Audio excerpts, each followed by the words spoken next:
সম্মানিত হাজিরিন, মাসটি হচ্ছে শাবান মাস। আরবি মাস সমূহের মধ্যে গুরুত্বপূর্ণ বরকতময় মাস সমূহের মধ্যে একটি হচ্ছে শাবান মাস।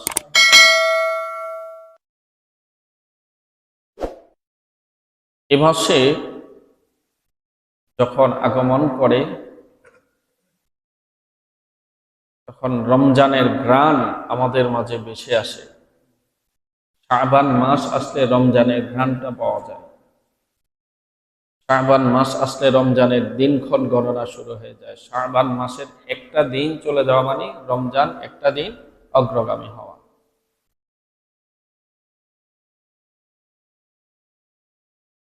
রাসূলুল্লাহ সাল্লাল্লাহু আলাইহি সাল্লাম রজব মাস আসলে একটি দোয়া সব সময় পাঠ করতেন, আল্লাহুম্মা বারিক লানা ফি রজবিন ওয়া শাবান ওয়া বাল্লিগনা রমাদান।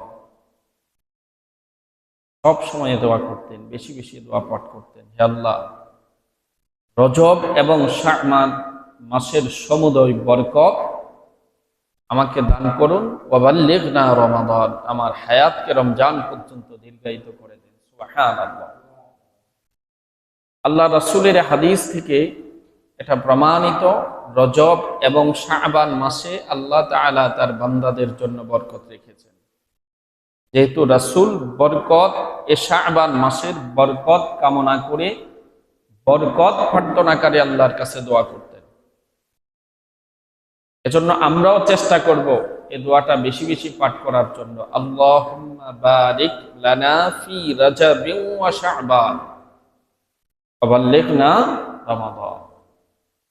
দোয়াটা মুখস্থ করার চেষ্টা করব। মুখস্থ না করতে পারলে অন্তত বাংলা হলেও বলার চেষ্টা করব, আল্লাহ রজব এবং শাবানের বরকত আমাকে দান করো, রমজান পর্যন্ত আমার হায়াতকে দীর্ঘায়িত করে দাও আল্লাহ।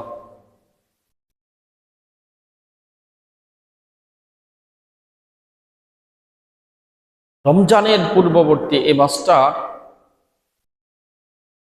অনেকগুলো কারণে গুরুত্ব।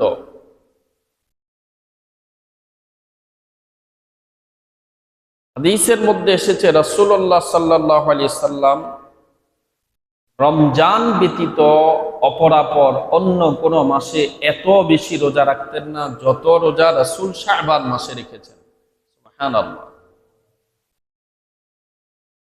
শাবান মাসে আল্লাহ রাসূল রমজান ছাড়া শাবান মাসে সবচেয়ে বেশি রোজা রাখতেন। সহিহুল বুখারী সহ সিহা সিত্তার অনেকগুলো কিতাবের মধ্যে এসেছে, এর বাহিরেও মুসনাদ আহমদ সহ অনেকগুলো কিতাবের মধ্যে এসেছে। উম্মুল মুমিনিন আয়েশা রাদিয়াল্লাহু তাআলা আনহা ইরশাদ করেন, মা রাআইতু রাসূলুল্লাহি সাল্লাল্লাহু আলাইহি সাল্লাম ইস্তাকমালা সিয়ামা শাহরিন ইল্লা রমাদান। আমি আল্লাহ রাসূলকে রমজান ব্যতীত অন্য কোন মাসে পুরা মাস রোজা রাখতে দেখিনি। ওমা রাআইতুহু আকসারা সিয়ামান মিনহু ফিহি শাবান। এবং শাবান মাসে আল্লাহ রাসূল যত রোজা রাখতেন তত রোজা অন্য কোন মাসে রাখতে দেখি নাই।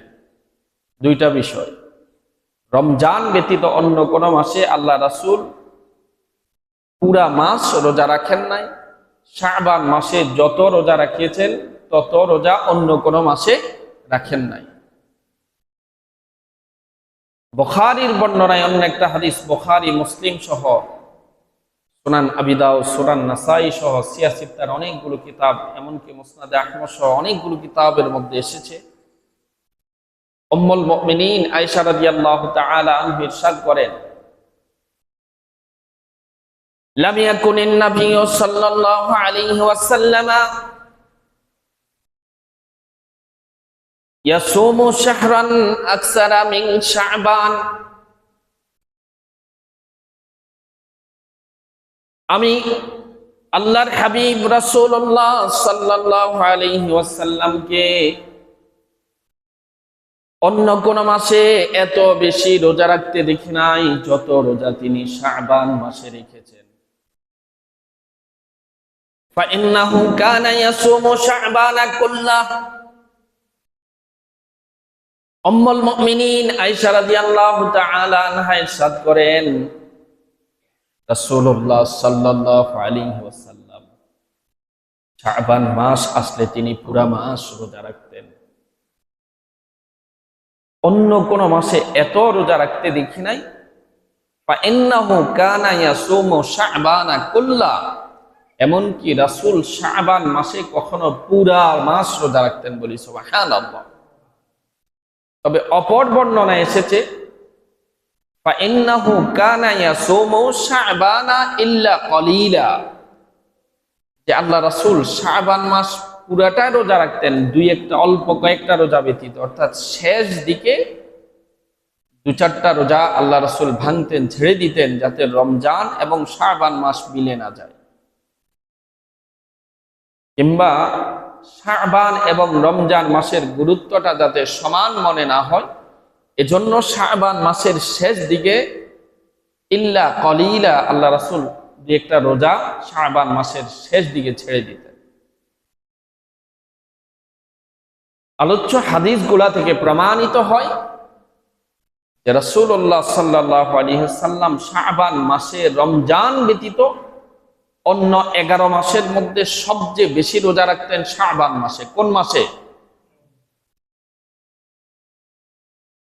এটা সুস্পষ্ট বিশুদ্ধ হাদিস থেকে প্রমাণিত।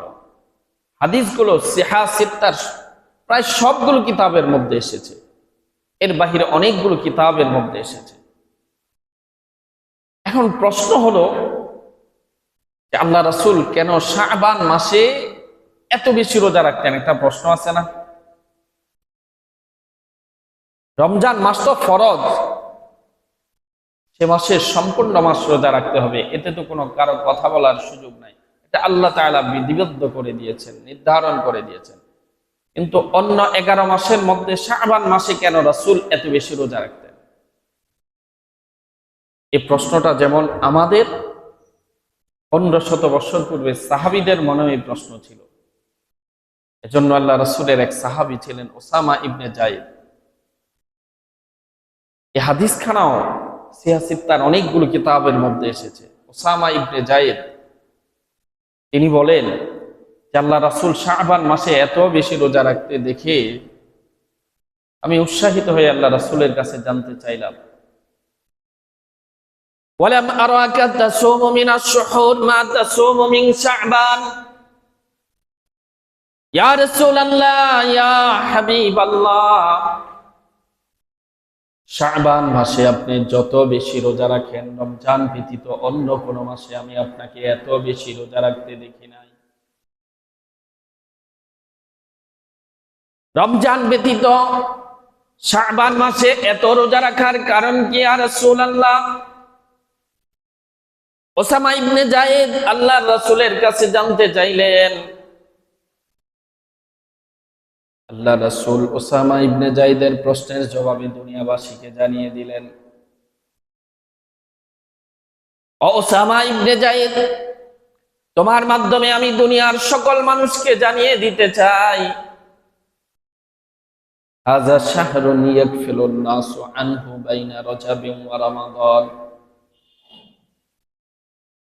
রজব এবং রমজানের মধ্যবর্তী শাবান এমন একটি গুরুত্বপূর্ণ মাস, এমন একটি তাৎপর্যপূর্ণ মাস, বরকতময় মাস, যে মাস সম্পর্কে ইয়াগফিলুন নাসু, মানুষ বেখবর, উদাসীন, অমনোযোগী, মানুষ গাফেল।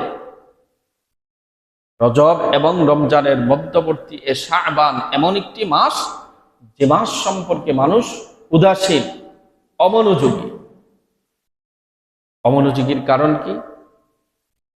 যখন শাবান আসে, আমরা যারা দুর্বল ইমানদার, আমাদের মধ্যে আমরা একটা হিসাব করতে থাকি যে রমজান মাস আসুক, এটা করবো, সেটা করবো, তাহাজ্জুদ পড়বো, নামাজ পড়বো, এক ওয়াক্ত নামাজও আর কাজা করবো না, সারাদিন ইবাদত বন্দিকে আমলের মধ্যে পড়ে থাকবো। রমজানের চিন্তা করতে করতে সব আমল মনে করি যে আমরা একদম রমজান আসলে ইবাদত বন্দিগি করে ধুয়ে বসে একদম পাক সাফ হয়ে যাব।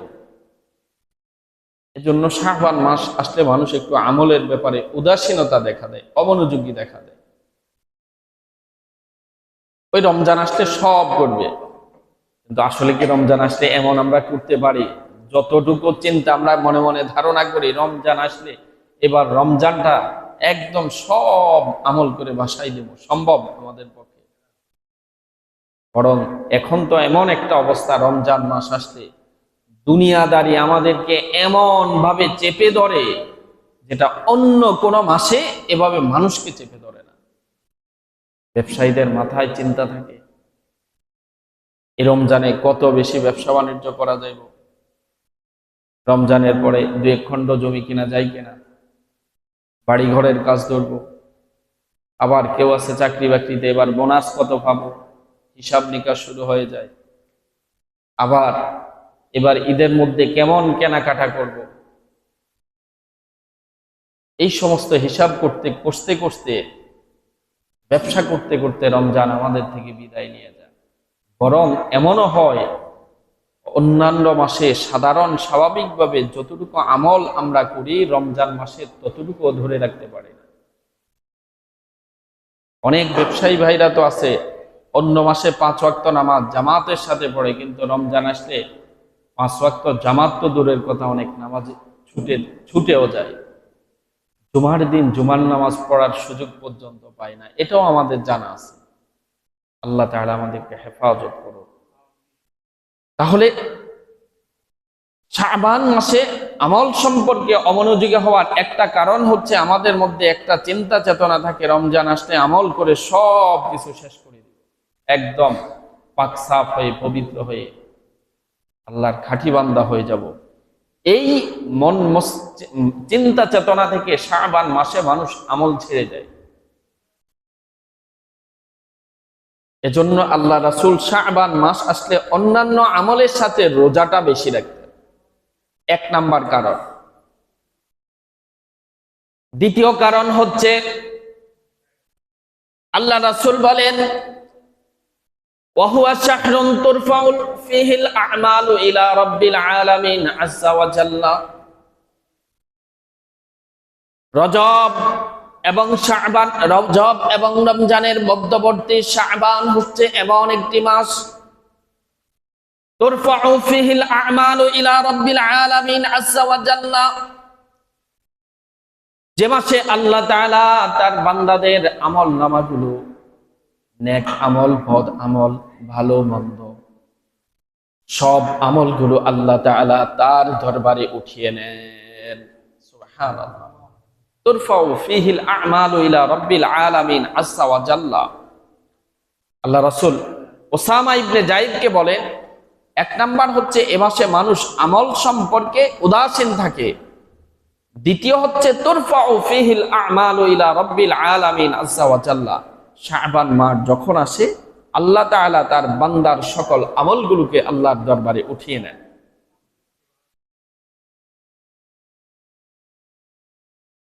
আল্লাহ রাসূল বলতেছেন যে এজন্য ফাউহিব্বু আন ইয়ারফা আমালি ওয়া আনা সাইম, আমি শাবান মাস আসলে বেশি বেশি রোজা রাখি। এই জন্য আপনি যখন দুনিয়ার কোন মালিকের সাথে নির্দিষ্ট টাকায় নির্দিষ্ট সময়ে কোনো কাজের জন্য চুক্তিতে আবদ্ধ হন, যে আমি আপনার সকাল থেকে সন্ধ্যা পর্যন্ত 8 ঘন্টা কাজ করব, তার বিনিময়ে আপনি আমাকে 500-1000 টাকা পারিশ্রমিক দিবেন। আপনি 1000 টাকায় চুক্তিবদ্ধ হলেন 8 ঘন্টা কাজ করার জন্য। কয় ঘন্টা? কথা বলেন না, বুঝেন না আপনারা? 8 ঘন্টা কাজ করার জন্য 1000 টাকায় চুক্তিবদ্ধ হলেন। আপনি যদি সময় যখন আপনার নির্ধারিত সময় যখন পুরিয়ে এসে চিন্তা করেন, যদি আরে মালিকের আরেকটু কাজ বাকি আছে, অথবা আরেকটু সময় দিয়ে, আমি তো সুস্থ আছি, ভালো আছি, 8 ঘন্টা ঠিক আছে, তার সাথে আমার চুক্তি বন্ধ, আমি আরেকটা ঘন্টা, আধা ঘন্টা, 1 ঘন্টা একটু কাজ করি, আরেকটু আমার মালিককে সহযোগিতা করি। আপনি যদি 8 ঘন্টার জায়গায় 9 ঘন্টা কাজ করেন, তাহলে মালিক কি খুশি হবে না অসন্তুষ্ট হবে? শুধু খুশি না, অনেক বেশি খুশি। দুনিয়ার মালিক তার সাথে 8 ঘন্টার চুক্তিবদ্ধ কাজের জায়গায় যদি আপনি আধা ঘন্টা 1 ঘন্টা এভাবে কাজ করেন, আপনার মালিক যেমন খুশি হয়ে যাবে। রাসূল বলতেছেন, তুরফাউল আমালু ফিহি ইলা রাব্বিল আলামিন আযজা ওয়া জাল্লা। শাবান হচ্ছে এমন একটি মাস যে মাসে আল্লাহ তাআলা তার বান্দার আমলনামাগুলো উঠিয়ে নেন। তো আমার উপর আল্লাহ তাআলা যা নির্ধারণ করে দিয়েছেন, ফরজ করে দিয়েছেন, অবধারিত করে দিয়েছেন, 5 ওয়াক্ত নামাজ, পর্দা, দান, সদকা, যেগুলো আল্লাহ তাআলা আমার উপর আবশ্যক করে দিয়েছেন, সেগুলো তো ছেড়ে দেওয়ার সুযোগ নাই, সেগুলো তো আমার আদায় করতে হবে। প্রতিদিন আমি শাবান মাস আসলে বেশি বেশি রোজা রাখি, নফল ইবাদত বন্দেগী করি, আল্লাহ তাআলা যেন আমার নির্ধারিত আমলের পাশাপাশি এই অতিরিক্ত আমলগুলো থেকে আল্লাহ তাআলা যেন আমার উপর খুশি হয়ে যান। বলি সুবহানাল্লাহ। দুনিয়ার মালিক যেমন আপনার অতিরিক্ত কাজের জন্য খুশি হয়, সন্তুষ্ট হয়, রাসূল বলেন আমি আমার আল্লাহকে খুশি করার জন্য আমার 5 ওয়াক্ত ফরজ আমলের সাথে পর্দা সহ যত ফরজ বিধিবিধান আছে, ওয়াজিব যে আমলগুলো আছে, এগুলোর পাশাপাশি আমার আমল নামায় যখন প্রতিদিন নতুন কিছু আমল, অতিরিক্ত কিছু নফল আমল যুক্ত হবে, আল্লাহ তাআলা দেখে আমার উপর সন্তুষ্ট হয়ে যাবেন, আল্লাহ তাআলা আমার উপর রাজি হয়ে যাবেন, খুশি হয়ে যাবেন, আমার মর্যাদাকে আল্লাহ বৃদ্ধি করে দিবেন। সুবহানাল্লাহ। এজন্য আল্লাহ রাসূল শাবান মাস আসলে বেশি রোজা রাখেন। আর আমরা শাবান মাস আসলে হিসাব করি আগামী রমজানে কিভাবে আমার ব্যবসা বাণিজ্য আয়টা ভালো করা যায়। এটা তো দোষের কিছু নাই। আপনার যেমন ব্যবসা বাণিজ্য, চাকরি বাকরি সব ছেড়ে দিয়ে বৈরাগ্যতা, একদম দিনের পথে চলে আসা, সারাদিন নামাজ, কলমা, রোজা, হজ, যাকাত এগুলো করার জন্য কি আল্লাহ তাআলা বলছে? এটা যেমন নিন্দনীয়, আবার দুনিয়ার জন্য দিনকে ছেড়ে দেওয়া, ঈমানকে ছেড়ে দেওয়া, এটাও নিন্দনীয়। আল্লাহর সন্তুষ্টি অর্জন করতে হবে, দুনিয়াও আপনার লাগবে, সবকিছুর প্রয়োজন আছে। দুনিয়ার জন্য দিনকে ছাড়া যাবে না, দিনের জন্য দুনিয়াকে ছাড়া যাবে না। সম্মানিত হাজিরিন, এজন্য রাসূল যদি শাবান মাস আসলে এত বেশি আমল করতেন, রোজা রাখতেন, আল্লাহর সন্তুষ্টি বিধানের জন্য, আল্লাহকে খুশি করার জন্য। রাসূলের জীবনে কি কোনো ভুল ত্রুটি আছে, গুনাহ আছে? আছে। আপনাদের বিশ্বাস মনে হয় অন্যরকম। ইন্নাল আম্বিয়া মুনাজ্জাহুন আনিস সাগাইরি ওয়াল কাবাইরি ওয়াশ শিরকি ওয়াল কুফর। দুনিয়ার যত সগীরা, কবিরা, শিরিক, বিদআত, কুফরি সব গুনাহ থেকে আল্লাহ তাআলা নবী রাসূলদেরকে মুক্ত রেখেছেন। আল্লাহ রাসূল যদি শাবান মাসে এত বেশি কেন গুরুত্ব দিতেন, এত নফল ইবাদত বন্দেগী কেন করতেন? এটা আমার আপনার জন্য শিক্ষা। এর মাধ্যমে আল্লাহ রাসূল আল্লাহ তাআলার দরবারে তার মর্যাদা বৃদ্ধি করেছেন, নৈকট্য অর্জন করেছেন। কিন্তু শিক্ষাটা মূলত আমাদের জন্য। সম্মানিত হাজিরিন, এজন্য শাবান মাসে 15 শাবান রোজা রাখা, এটা তো স্পেশাল আলাদা একটা সুন্নাহ। এর বাহিরেও অন্তত সপ্তাহে 2-1টা করে রোজা রাখার চেষ্টা করব।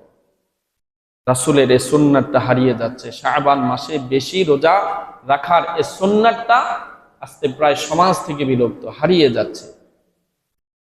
এখন আল্লাহ রাসূলের হারিয়ে যাওয়া সুন্নাতকে কেউ যদি জিন্দা করে, 2টা লাভ আছে। কয়টা লাভ? 1 নাম্বার হচ্ছে ওই সুন্নাতের আমল করার কারণে সুন্নাতের সওয়াব পাবেন। দ্বিতীয় হচ্ছে কিয়ামতের পূর্বে আল্লাহ রাসূলের যে সুন্নাতটা হারিয়ে যায়, মরে যায়, যে যার আমল মানুষের মাঝ থেকে উঠে যায়, এমন একটা সুন্নাতকে যে জিন্দা করে, জীবিত করে, ফালাহু আজরু মিয়াতি শাহীদ, আল্লাহ তাআলা ওই বান্দার আমলনামায় 100 শহীদের সওয়াব লিখে দেন। সুবহানাল্লাহ। এখন আল্লাহ রাসূলের হারিয়ে যাওয়া সুন্নাত আমল করলে লাভ কয়টা?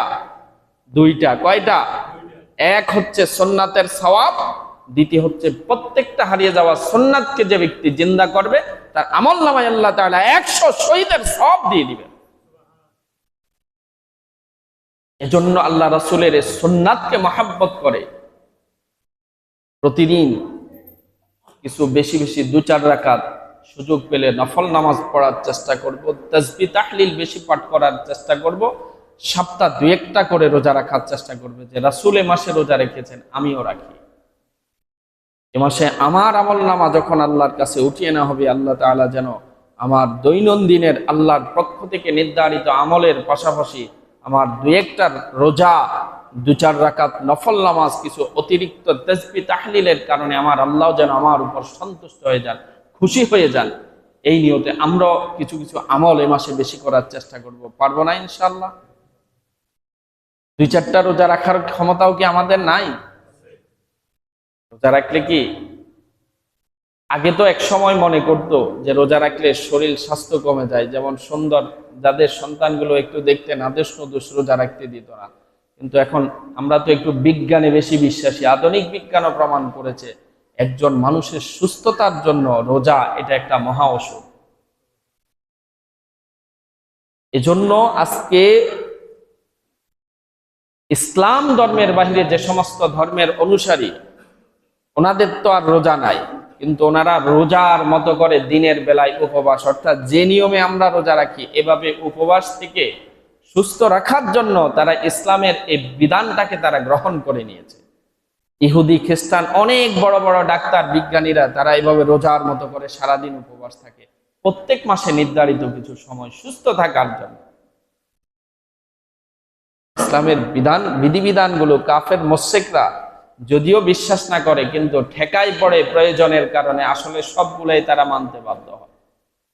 যাই হোক, মূল কথা হলো এটুকুই, আমরা এই শাবান মাসে কিছু বেশি রোজা রাখার চেষ্টা করব, কিছু বেশি নফল ইবাদত বন্দেগী করার চেষ্টা করব। এর মাধ্যমে আমাদের একটা রমজান মাসের আমল করার জন্য একটা রিহার্সাল, এক্সারসাইজ, অনুশীলন শুরু হয়ে যায়। এখন থেকে অভ্যাস করি রমজান মাসে যাতে আমরা আরো অনেক বেশি আমল করতে পারি। আল্লাহ তাআলা আমাদেরকে সে তৌফিক দান করুক। সকলে বলি আমিন। আসসালামু আলাইকুম ওয়া রাহমাতুল্লাহ। যারা কাবলা